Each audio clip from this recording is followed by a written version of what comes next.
Neste episódio de Discovery na Escola, conheça 2 líderes que mudaram seus países em Reforma a Todo Custo. Primeiro, vamos viajar para o Egito Antigo, onde um faraó transformou a arte e a cultura de seu povo em A Revolução de Akenaton. Em seguida, vamos visitar São Petersburgo, construída por um implacável czar apaixonado pela cultura europeia em Modernizando a Rússia Medieval. Fique atento às questões, atividades e fontes de pesquisa ao final de cada segmento. Mentes privilegiadas ou tiranos? Você decide a seguir.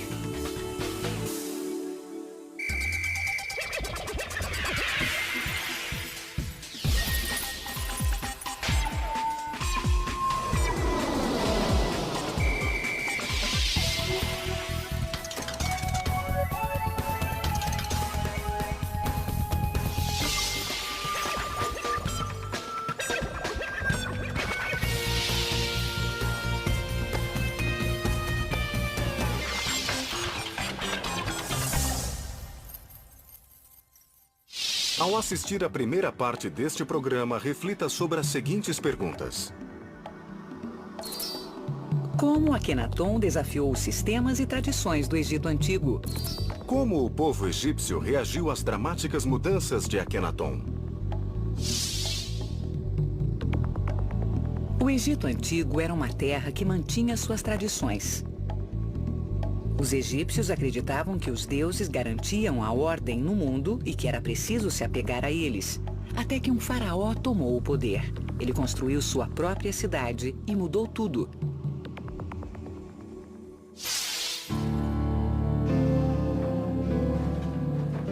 Egito Eterno. Durante séculos, os deuses haviam protegido a nação. Mas o rebelde faraó Akenaton virou as costas aos deuses e abalou os princípios do país mais poderoso da terra. Akenaton foi um fanático religioso ou um pensador original?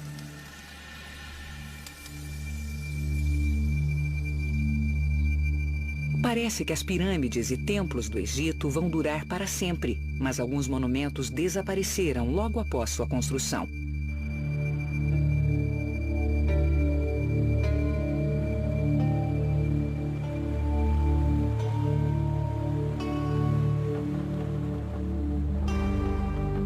A 320 quilômetros ao sul das pirâmides de Giza se encontra a cidade de Amarna. Sob as areias do deserto estão os vestígios de um dos mais intrigantes lugares do Egito.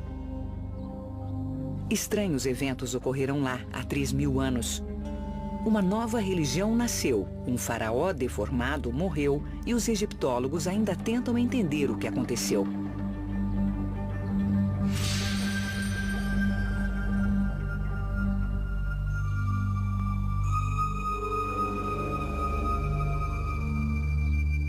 Ao final do século passado, Sir Flinders Petrie, o fundador da egiptologia moderna, desenterrou uma grande cidade perdida no deserto. Ela tinha tudo o que ele esperava: templos, palácios e ruas largas. Ainda assim, faltava alguma coisa. Não havia cenas do faraó derrotando seus inimigos marchando em batalhas. Também não havia cenas do faraó fazendo oferendas a centenas de deuses egípcios. Não havia deuses. Quanto mais Petrie escavava, mais ficava chocado. As representações do faraó eram disformes. Sua face era alongada, ele tinha seios, quadris largos e coxas inchadas. Por milhares de anos, os faraós haviam sido mostrados como jovens vigorosos e musculosos, prontos para a batalha. Era praticamente como se este faraó fosse uma criatura de outro planeta despejada no deserto egípcio. O que aconteceu aqui 1.300 anos antes do nascimento de Cristo? Para responder, temos que olhar para a família do faraó.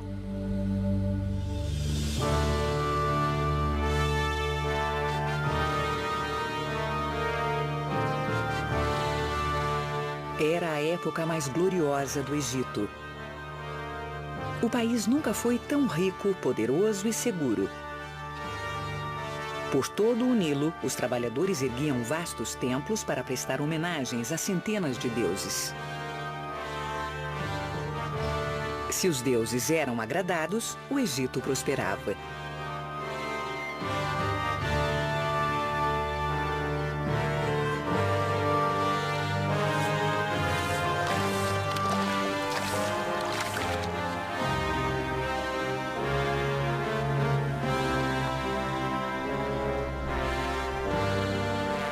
O pai de Akenaton, o faraó Amenhotep III, viveu no grande centro religioso de Tebas, a cidade do deus Amon, cujos depósitos com tetos arredondados ficavam repletos de grãos, óleo, linho e vinho, que pagavam os milhares de sacerdotes a serviço dos deuses.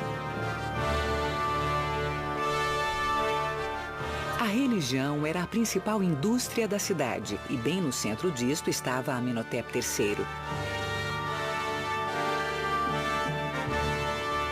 Suas duas estátuas colossais ainda podem ser vistas na planície de Tebas. Naquele tempo, elas guardavam o vasto templo hoje soterrado. Toda a glória e riqueza de Tebas seriam logo abaladas por uma revolução sem precedentes.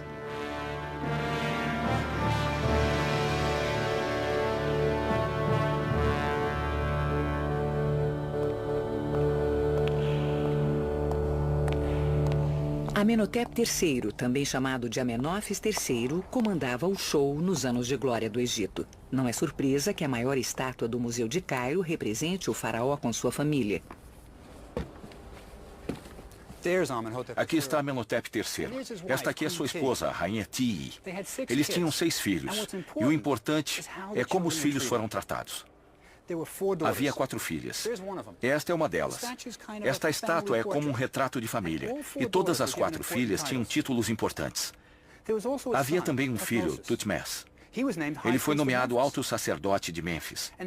E havia mais um filho, batizado com o nome do pai Amenhotep. Ele não está nesta estátua. Ele não está em nenhum retrato real. E em nenhum registro real.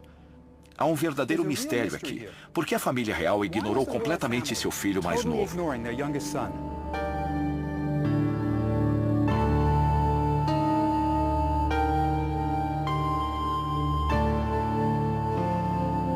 Enquanto seus irmãos recebiam títulos e honras, nada foi dado ao jovem Amenhotep. Quando o séquito real ia ao templo para fazer oferendas ao deus Amon e celebrar os festivais, o pequeno Amenhotep provavelmente era deixado no palácio. Até o deus Amon havia rejeitado o garoto.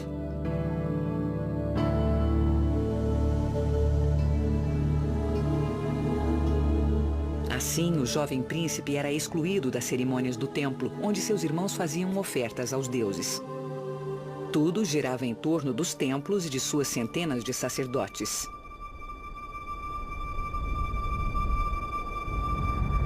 Este era um mundo que rejeitava o garoto. Mas as coisas estavam prestes a mudar. Depois do faraó, a pessoa mais importante da família real era a rainha Tii, a grande esposa do rei. Sua estátua mostra uma mulher poderosa do tipo que consegue o que quer. E sua ambição parecia estar focada em seu filho Amenhotep, que viria a mudar seu nome para Akenaton ao se tornar faraó.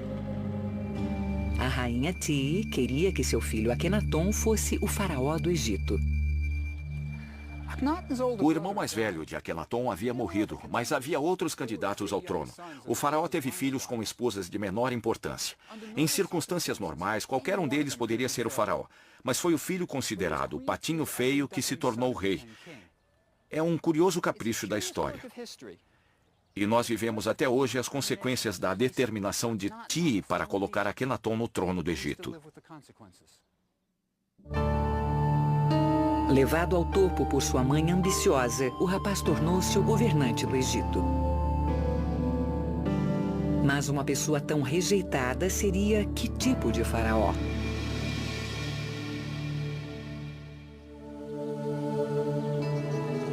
Akenaton já se mostrou estranho nos primeiros anos de seu reinado. Ele começou construindo seu próprio templo em Karnak, o centro religioso de Tebas. Karnak é um labirinto de templos que cobre mais de 100 acres. Ao longo de 2000 anos, cada faraó colocou seu próprio monumento em Karnak para obter favores dos deuses. Quando Akenaton fez sua contribuição ao templo, o povo do Egito sabia que algo muito estranho havia acontecido. Ele criou um novo estilo de arte. O faraó foi representado com dedos longos nos pés e mãos, quadris largos, seios e face alongada. Até então, nada parecido havia sido visto em um templo egípcio. Mas não acabava aí. Do lado de fora do templo, havia estátuas colossais do faraó que acentuavam ainda mais seus atributos físicos. E isso não era tudo.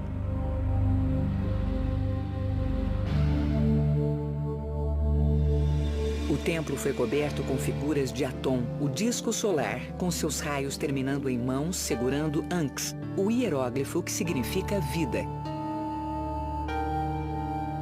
Não havia Amon e nem os outros deuses egípcios.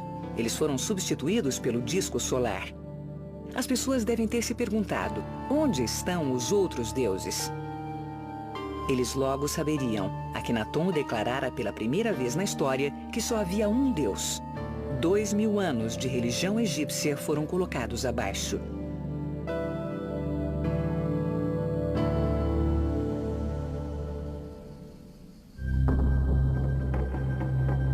Aquele garoto, um dia rejeitado, estava agora no poder. Como faraó, Akenaton não poderia mais ser excluído dos festivais religiosos. Na festa de Opet, as estátuas dos 3 principais deuses de Tebas, Amon, Mut e Khonsu, foram levadas do templo de Karnak para o templo de Luxor. A ocasião exigia muitos dias de dança, canto e festa. Eu sempre quis saber por que Akenaton mudou tudo.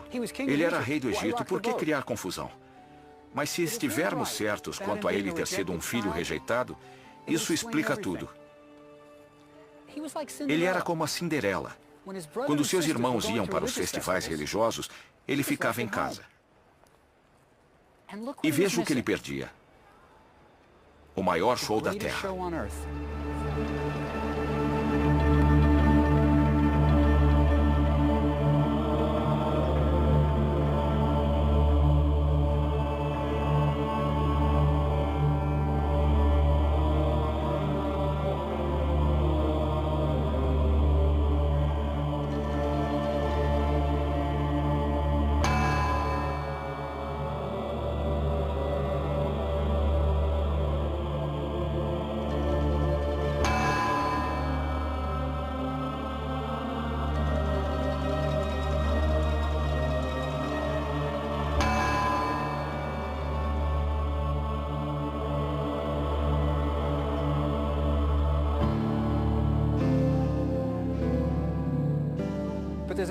Mas há um final feliz, pelo menos por enquanto.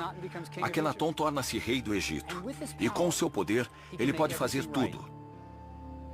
Ele vai rejeitar os deuses de Tebas, que na verdade nunca foram seus deuses. Ele terá seu próprio deus que o ama, Aton. Ele vai pegar sua nova religião, seu deus, e vai deixar Tebas e toda uma infância sofrida para trás. Ele vai dar início a um novo mundo. A única pergunta é onde?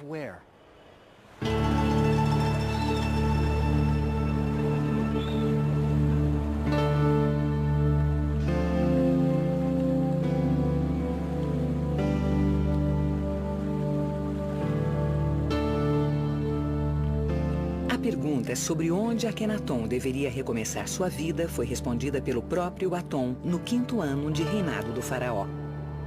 Quando Akenaton viajava por um trecho desolado do deserto, no meio do Egito, cerca de 290 quilômetros ao norte de Tebas, o sol surgiu no horizonte. Ele parecia descansar sobre as montanhas. O hieróglifo que representava o horizonte era o sol sobre a montanha. O horizonte representava o princípio e o fim. Este era o sinal que Akenaton precisava para construir seu campo dos sonhos. Aton havia aparecido dizendo-lhe para construir sua cidade no deserto ermo. Ele a chamou de Akhetaton, o horizonte de Aton. Akhenaton mandou fazer alguns entalhes nos limites da cidade que contavam sua visão mística. Depois da visão que o levou a construir sua própria cidade, Akhenaton liderou um pequeno grupo de Tebas para o árido local atualmente chamado Amarna. Akhenaton não estava mais sozinho. Agora ele estava casado com Nefertiti, uma das mais belas mulheres da história. E tinha sua própria família, uma esposa, 2 filhas e 4 que ainda viriam. O garoto rejeitado havia percorrido um longo caminho. Devia haver um incrível sentimento de entusiasmo na nova cidade. Os moradores eram pioneiros de uma nova religião e o faraó era seu líder.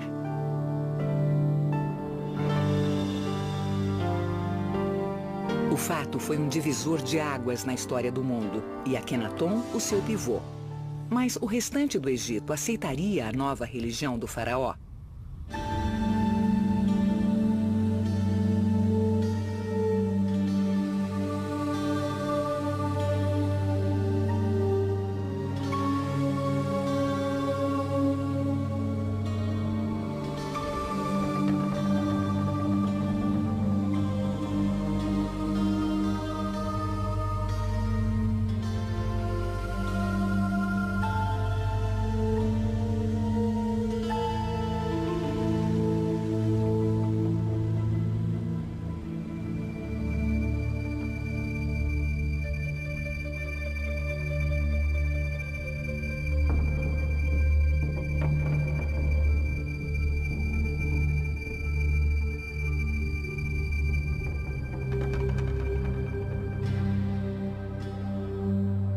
Os sacerdotes se faziam a mesma pergunta: o que será de nós com Aton sendo o único Deus? O que será do vasto templo de Amon em Tebas se o faraó não acredita mais em deuses? O que acontecerá aos milhares de sacerdotes? O poderoso clero de Tebas estava furioso com Akhenaton. O faraó havia declarado a extinção de seus deuses, desertado da capital religiosa do Egito e jurado nunca mais voltar.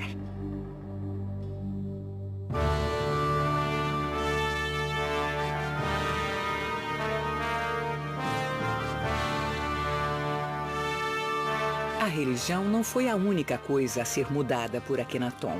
Uma tradição artística de milhares de anos desapareceu. Antes de Akhenaton, a arte egípcia permanecera a mesma por séculos. No Egito, a intenção da arte era a eternidade e as mudanças eram evitadas. Uma estátua de um faraó do ano 2500 a.C. não é muito diferente de uma feita 2000 anos depois.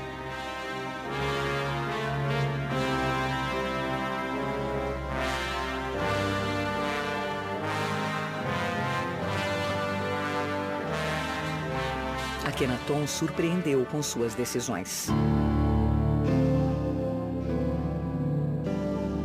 Não havia mais os ideais de corpos musculosos. Akhenaton era mostrado de forma realista. O slogan para a era de Akhenaton foi "Vivendo a Verdade". Se o faraó era deformado, assim seria representado. A nova arte era libertadora para o faraó e deu aos artistas de Amarna uma liberdade de expressão que nunca haviam experimentado antes.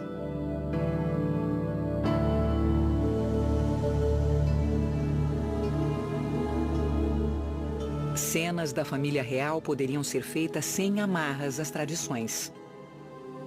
Os membros da família eram mostrados informalmente, se beijando, se tocando e fazendo refeições juntos. A privacidade dos faraós nunca foi invadida no Egito Antigo. Akhenaton permitiu isto.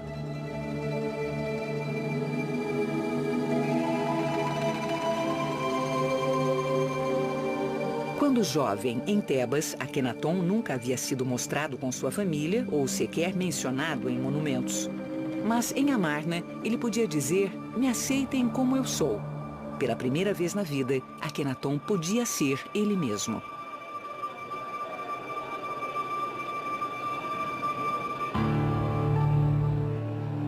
Em sua cidade sagrada, no meio do deserto, Akenaton livrou-se do sofrimento da infância em Tebas. Mas ele também se afastou da realidade. O Egito estava morrendo. Por mais de 10 anos, Akenaton viveu em sua amada Amarna, com os pensamentos voltados somente para a religião e para seu Deus pessoal. Ninguém estava preocupado em governar o país.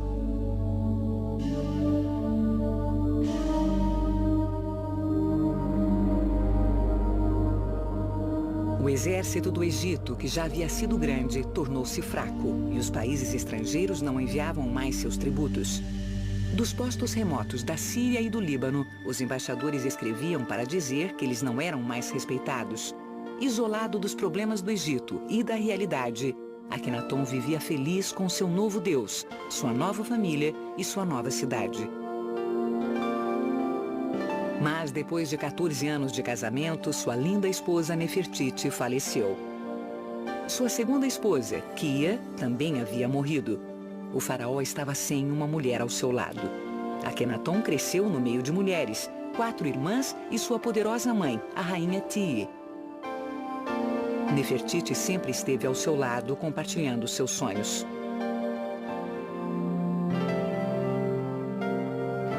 Kia, também uma bela mulher, havia sido importante para o faraó, tendo ganhado seu próprio templo. Com as esposas mortas, Akenaton estava sozinho novamente. A grande experiência no deserto estava chegando ao fim. No 17º ano de seu reinado, com cerca de 30 anos de idade, Akenaton morreu e desapareceu da história. Será que um dia saberemos o que realmente aconteceu em Amarna? Akenaton se parecia mesmo com suas estátuas? Algumas pessoas acham que só teremos as respostas se a múmia do faraó for encontrada. E isto é o que alguns egiptólogos acreditam ter acontecido em janeiro de 1907.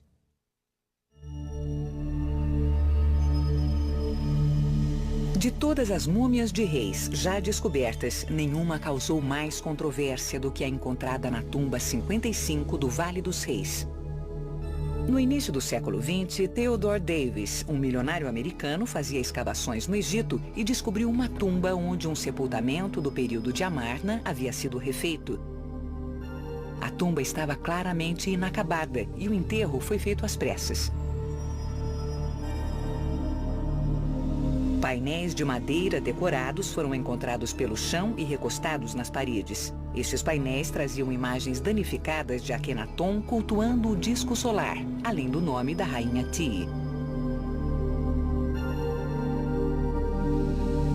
Em um nicho, havia 4 jarros de alabastro com os órgãos internos da múmia.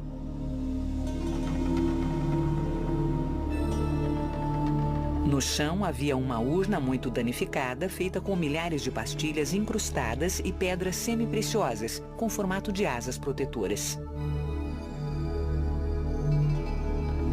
Mas os cartuchos contendo o nome do ocupante haviam sido arrancados. Até hoje, a identidade da múmia da tumba 55 é um mistério. Mas uma explicação dos motivos que levaram Akenaton e a família real a serem representados por estátuas disformes pode ser dada por um grupo de cientistas que trabalha com a síndrome de Marfan. Esta doença genética afeta o tecido conjuntivo e apresenta características como face alongada, queixo protuberante, dedos finos e olhos incomuns. Se Akenaton sofria dessa doença, cada uma de suas filhas tinha 50% de chance de herdá-la. Mesmo após a morte, Akenaton rebelou-se contra as tradições do Egito, rejeitando o local onde seus ancestrais foram enterrados. Ele escolheu o remoto Vale de Amarna para sua tumba e deixou o lugar parecido com o Vale dos Reis, onde seu pai foi enterrado. Talvez a criança que existia nele ainda queria ser aceita. Nesta tumba, o pensador religioso mais original do mundo antigo foi posto para descansar. Ele precedeu Moisés e Jesus Cristo muito antes que o povo do Antigo Egito estivesse preparado para ter um Deus único. Logo após sua morte, os seguidores de Amarna, incapazes de compreender o ideal pregado por seu faraó, abandonaram a cidade, voltando para Tebas e para os deuses conhecidos. O nome de Akhenaton, considerado um herege, seria apagado dos monumentos do Egito. Seu filho, o jovem faraó Tutankhamon, se tornaria conhecido em todo o mundo. A ousada experiência de Akhenaton no deserto havia terminado. A cidade de Amarna retornou à areia. O egiptólogo americano James Breasted disse a respeito do faraó: morreu com ele um espírito que o mundo nunca tinha visto antes. Uma alma corajosa, encarando destemidamente um momento de tradição imemorial. Este homem, numa época tão remota e em condições tão adversas, foi o primeiro idealista e o primeiro indivíduo do mundo.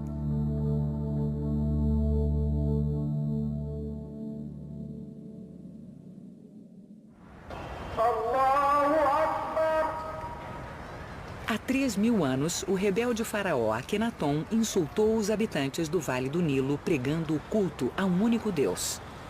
Menos de 100 anos após a morte de Akhenaton, Moisés pregaria um único Deus aos israelitas, às margens do Nilo.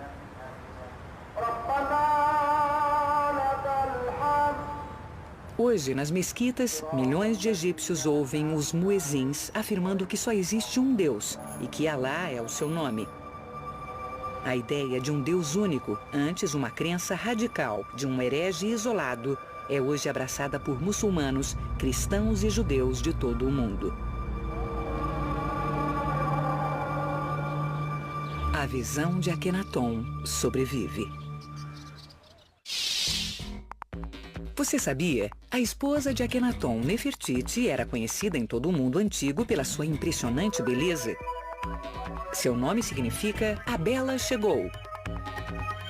Seu busto, hoje no Museu Egípcio de Berlim, é um dos trabalhos mais copiados do Antigo Egito. Você já tem todas as informações. Chegou o momento de esclarecer as dúvidas. Debata os seguintes temas. Como Akhenaton desafiou os sistemas e tradições do Egito Antigo? Como o povo egípcio reagiu às dramáticas mudanças de Akhenaton? Agora tente isto. Escolha 5 características positivas que um líder deve ter e exponha cada uma delas para a classe. Se você quiser aprender mais sobre o que acabou de ver, confira os seguintes endereços na internet.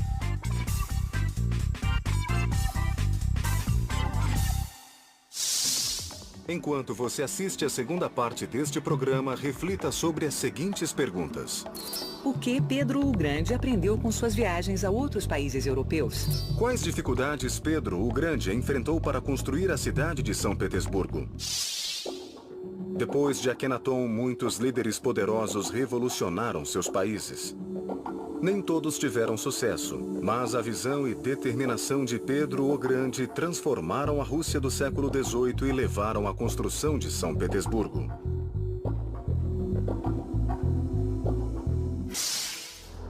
Na vasta e desolada planície russa, o tempo significava pouco. Uma nova era, o século XVIII, estava nascendo. Enquanto a maior parte da Europa vivia um período de progresso, a Rússia estava parada no tempo. Naquela época, ninguém sabia, mas em 1682 acontece algo que finalmente vai obrigar a Rússia a mudar. Um evento que marca o começo de uma extraordinária ascensão de poder. A ascensão do czar Pedro. Este gigante de 2 metros de altura trará mudanças igualmente gigantescas para alinhar a Rússia ao restante da Europa. Mas a tarefa não será fácil. Com 8 milhões de camponeses, a Rússia é uma relíquia da Idade Média.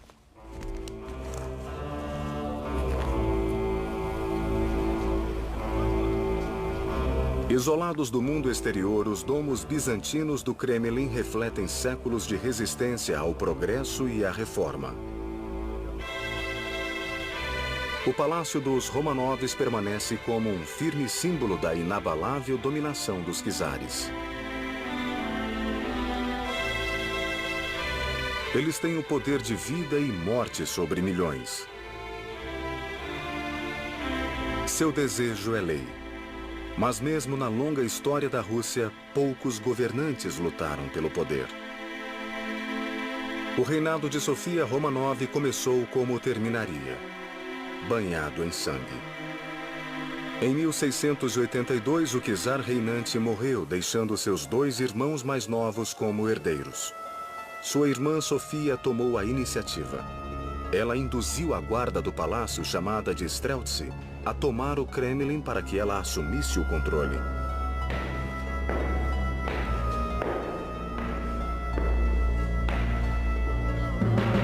Arrancados de suas camas e caçados como animais, os inimigos de Sofia são assassinados sem piedade.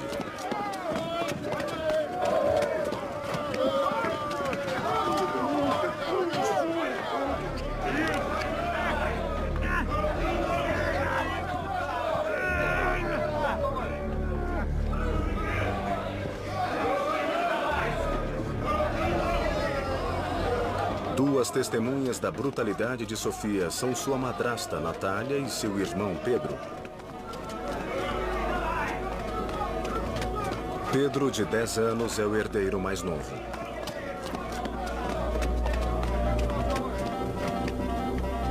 Outro herdeiro é Ivan, que aos 16 anos tem mais direito ao trono. Mas sua saúde é frágil e sua mente infantil não evoluía. Como um dos herdeiros é muito jovem e outro muito fraco, uma decisão incomum é tomada. Os irmãos vão dividir a coroa, tendo Sofia como regente. Em uma cerimônia única, os 2 jovens foram sagrados como czares. Mas o tempo corria no regime de Sofia.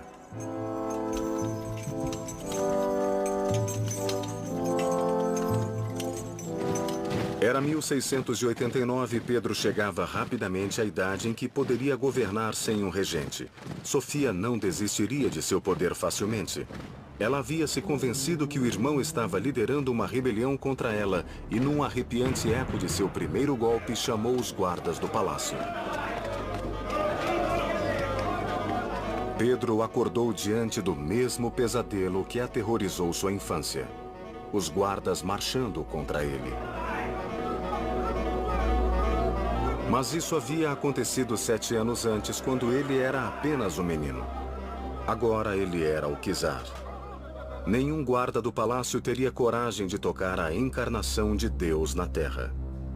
Sofia poderia até ter o trono, mas Pedro tinha o direito divino. Os guardas abandonaram Sofia. Pedro não estava planejando um golpe, mas como o evento se mostrou uma chance de se livrar de Sofia, ele aproveitou a oportunidade.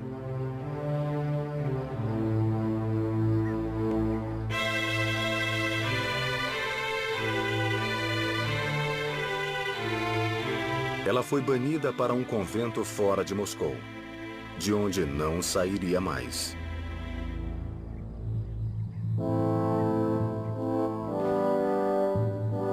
Após um ano no poder, Pedro casou-se.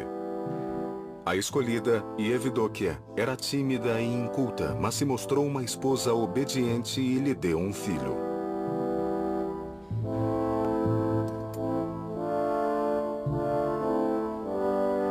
Pedro tinha uma família e um herdeiro. Ele conseguiu pôr a casa em ordem. Agora o czar enfrentava um novo desafio. Logo ele viraria as costas a milhares de anos de tradição russa para entalhar nas vastas e rudes regiões do leste um novo e poderoso império.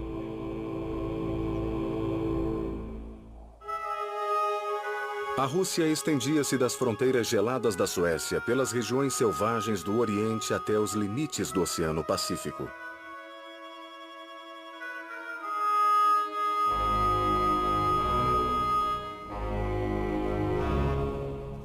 Das 8 milhões de pessoas nascidas nessa implacável terra, 95% eram escravizadas, fadadas a uma pobreza massacrante e ao forte trabalho braçal. Era uma vida impiedosa, sem dignidade ou mesmo humanidade. O progresso era deplorável. Os camponeses não tinham estudo, tinham poucas ferramentas e nenhuma visão do futuro. Essa era a Rússia que Pedro herdou. Um país onde o povo era confinado e não ocorriam mudanças. Só um lugar era diferente. A menos de 5 quilômetros de Moscou, uma próspera vila de estrangeiros com esplêndidas casas de pedra formava o chamado subúrbio germânico, onde a maioria dos estrangeiros vivia.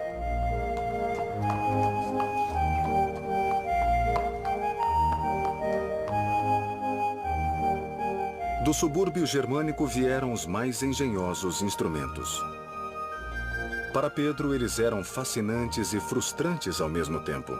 Ninguém na sua corte conseguia entender aquela confusão de alças de metal. Mas então o subúrbio ofereceu seu maior presente. Um homem com a capacidade de explicar.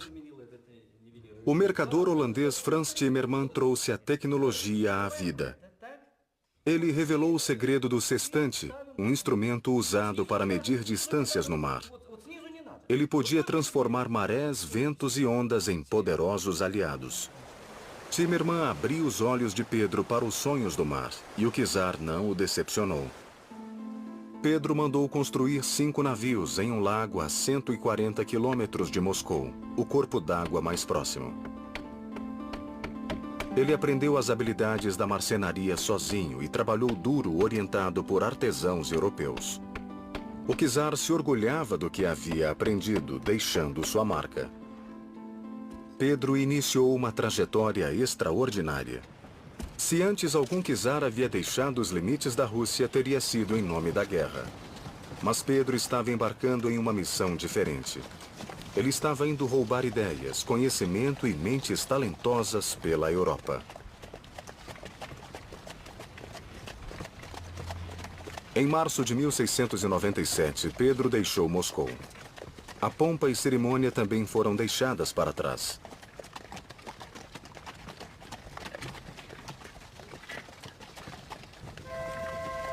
A primeira parada de Pedro foi a cidade sueca de Riga, na costa do Mar Báltico. Depois, o czar rumou para o sul. Uma rápida jornada por Berlim e Hanover o trouxe ao seu destino desejado, a cidade que ele queria conhecer desesperadamente. Amsterdã. Amsterdã é uma das mais ricas cidades do mundo e prova do gênio do Ocidente. A cidade cresceu em um pântano. Drenando e construindo diques, os holandeses detiveram o oceano. O mesmo feito de engenharia foi usado para construir casas de causar inveja à Europa. Fileiras de casas margeavam uma rede de canais, por onde as pessoas e as mercadorias cruzavam a cidade. Mas a beleza dessa arquitetura e o suave movimento de suas águas contradiziam a força de Amsterdã. O segredo da riqueza da Holanda era sua frota de 4.000 navios mercantes, maior do que a frota de todos os outros países europeus juntos. Com navios holandeses em todos os mares, a Holanda tinha o monopólio virtual do mercantilismo mundial. Pedro sabia que neste lugar descobriria os segredos da construção de navios. Para estudar o assunto, ele contratou centenas de capitães e marinheiros, construtores e pilotos, e os enviou à Rússia. E ele comprou suas próprias ferramentas. Nenhum construtor trataria o czar da Rússia como um aprendiz comum. Então Pedro manteve sua identidade em segredo. Ele assinava como um carpinteiro chamado Pedro Mikhailov. Após 4 meses, ele terminou seu navio, batizado de Pedro e Paulo. A convite do rei William III, ele navegou para Londres, onde o arquiteto Sir Christopher Wren estava construindo a Catedral de St. Paul. O czar visitou o Observatório Real para consultar o astrônomo.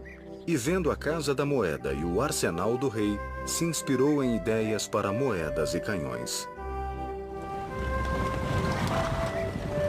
Pedro fez a viagem de volta passando por Leipzig, Dresden e Praga, chegando à corte do imperador da Áustria. Nenhuma outra cidade podia rivalizar com Viena por seu júbilo e esplendor. Um Pedro experiente e ocidentalizado preparava-se agora para aprender uma nova arte europeia, os prazeres da alta sociedade. Enquanto estava a milhares de quilômetros de Moscou, Pedro recebe notícias terríveis. Os guardas do palácio haviam se revoltado. Ele retornou rapidamente, parando apenas para trocar os cavalos. Quando chegou a Cracóvia, na Polônia, Pedro soube que a rebelião estava enfraquecendo.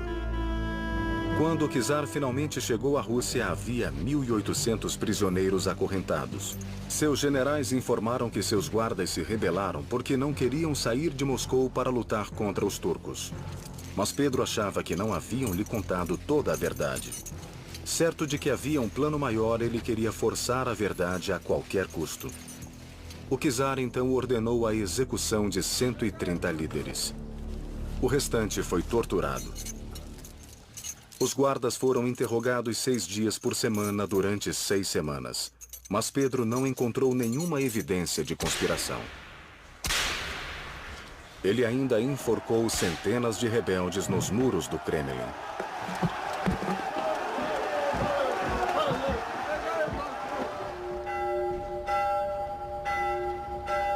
Pedro encontrou oposição de seus seguidores, mas ainda iria provocar a ira de um inimigo maior: Deus e a Igreja. A Igreja russa era a guardiã da tradição. A vida era governada pelas badaladas de seus sinos. Embora fosse devoto e responsável, Pedro odiava a oposição da Igreja às mudanças. No mesmo dia em que retornou do Ocidente, ele desafiou uma crença básica da instituição. Barbear-se era um pecado mortal porque desfigurava a imagem do homem criado por Deus. Mas Pedro estava barbeado, como a maioria dos ocidentais. Como os homens da corte o acolheram após sua longa ausência, Pedro produziu tesouras e cortou suas barbas, começando pelos comandantes de seu exército. O czar determinou um modo de vestir europeu por decreto. Para ter barba, os russos tinham de pagar uma taxa e usar uma pequena medalha de bronze com os dizeres "taxa paga". Embora essas ações mostrassem um homem inclinado à mudança, elas contrariavam o grande plano de Pedro: fazer da Rússia um império. Aos 28 anos, o czar finalmente tinha uma frota, mas nenhum marinheiro.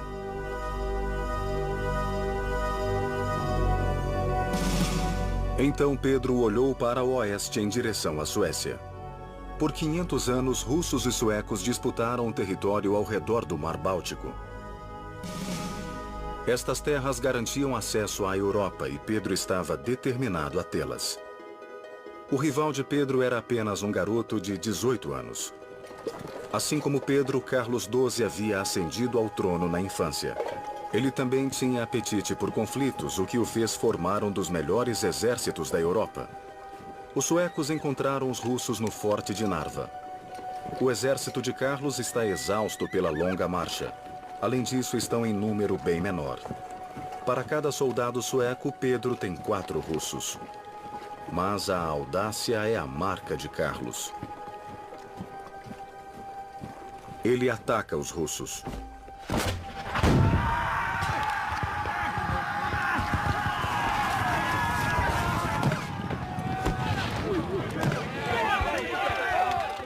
Diante da grande desvantagem, a ousadia de Carlos é recompensada. A Suécia vence. A Rússia agora está aberta a invasões. Até Moscou está vulnerável. Para defendê-la, Pedro tem que reconstruir seu exército e reequipá-lo. Sem matéria-prima, ele fez o impensável. Pegou os sinos das igrejas russas e os derreteu.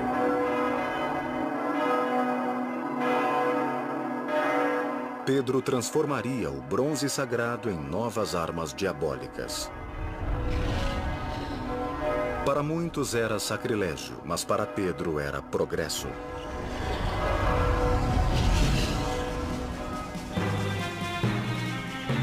No verão de 1701, Pedro teve um golpe de sorte. Carlos XII voltou sua atenção da Rússia para a Polônia, considerada uma ameaça mais perigosa. A mudança deixou os menores fortes do Báltico à mercê de Pedro. Em uma única noite, ele bombardeou o forte de Nyanskans.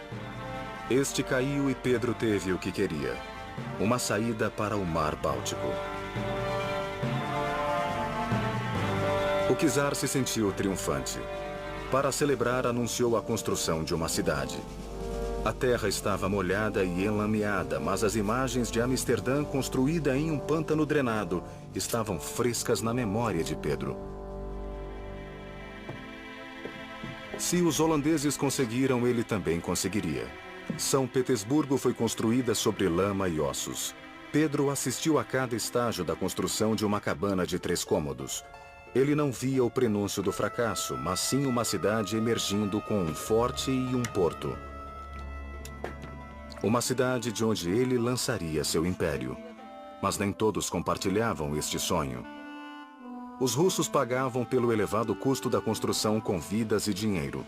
Quando Pedro mandou cada nobre da região construir um palácio de pedra na distante São Petersburgo, a imensa despesa tirou 2/3 de sua riqueza. Tudo precisava ser importado, inclusive as pedras. Cada carruagem trazia uma remessa nova. Também havia carência de habitantes. Como nenhum russo iria querer morar num pântano por vontade própria, o czar convidou sua corte a mudar para a nova capital. Já que seria perigoso recusar o convite, todos aceitaram.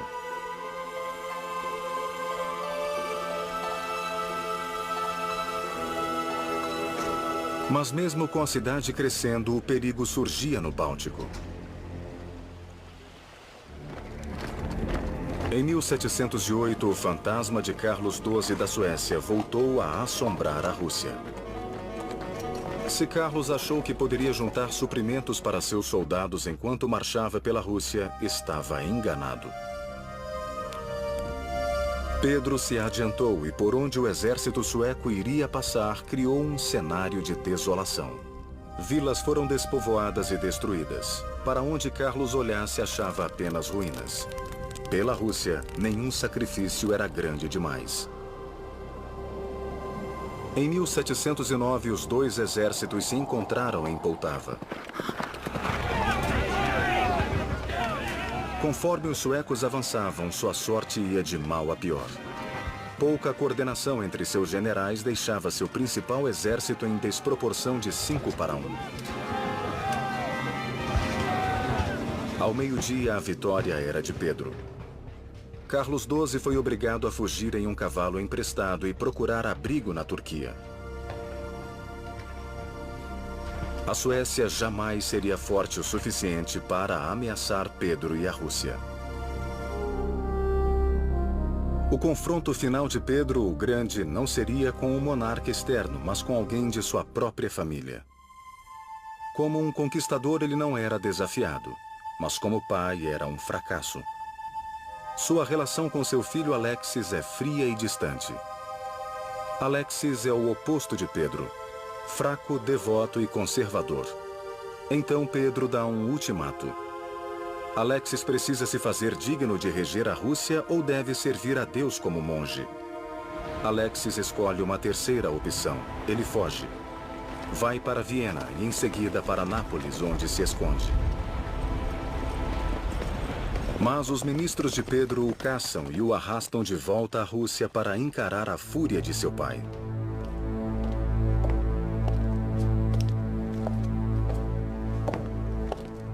Alexis corre o risco de ser executado por discordar abertamente do czar.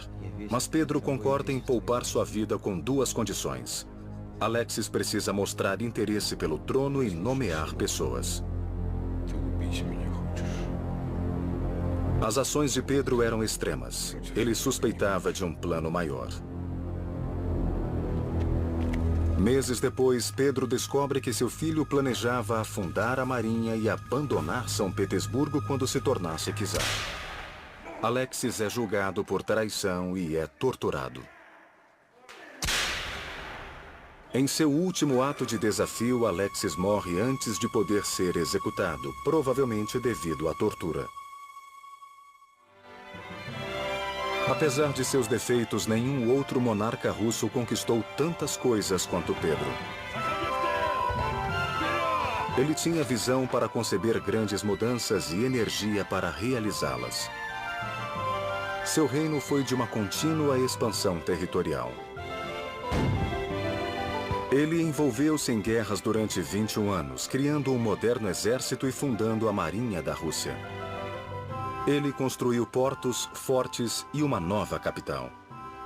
Mudou a face da Rússia para sempre. E fez tudo sem tomar emprestado uma única moeda de qualquer homem ou nação. Ele realizou tudo com o sacrifício de seus mais humildes aliados e, em última instância, dele mesmo. Em 1723, Pedro foi atingido por uma infecção crônica na bexiga e se submeteu a uma dolorosa operação para a remoção de cálculos. Sua recuperação parecia e ele terminou seu duro projeto visitando fortificações na costa do Mar Báltico. Mas uma vida de determinação singular teve fim com um momento de descuido pessoal. Em novembro de 1724, Pedro mergulhou no mar para resgatar alguns de seus soldados de um navio afundando. Ele pegou um resfriado que se transformou em febre. Retornou para São Petersburgo enfraquecido. Sua antiga infecção havia voltado. Numa dor insuportável, Pedro implorou pela absolvição de seus pecados em nome do bem que ele tinha tentado fazer ao seu povo.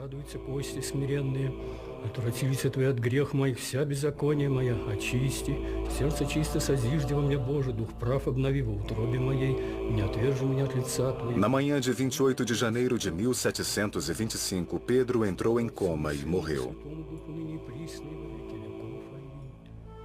O que levou Pedro a fazer o que nenhum russo havia feito? Ele levava consigo um brasão com a seguinte inscrição entalhada: "Eu sou um aluno e preciso ser ensinado."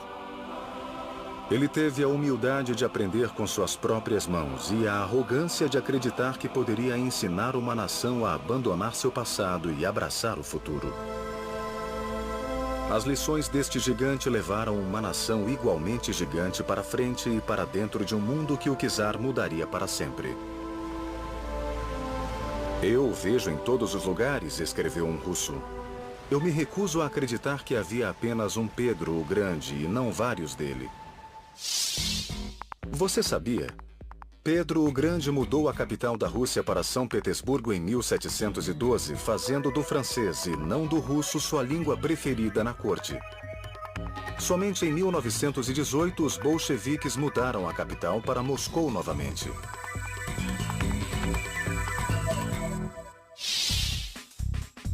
Você já tem todas as informações. Chegou o momento de esclarecer as dúvidas.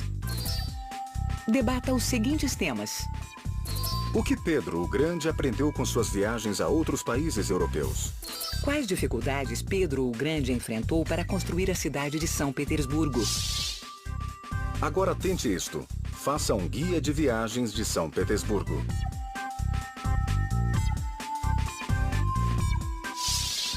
Esperamos que você tenha gostado deste Discovery na Escola Reformista.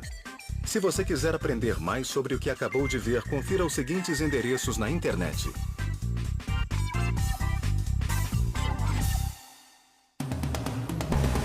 Versão brasileira Vox Mundi.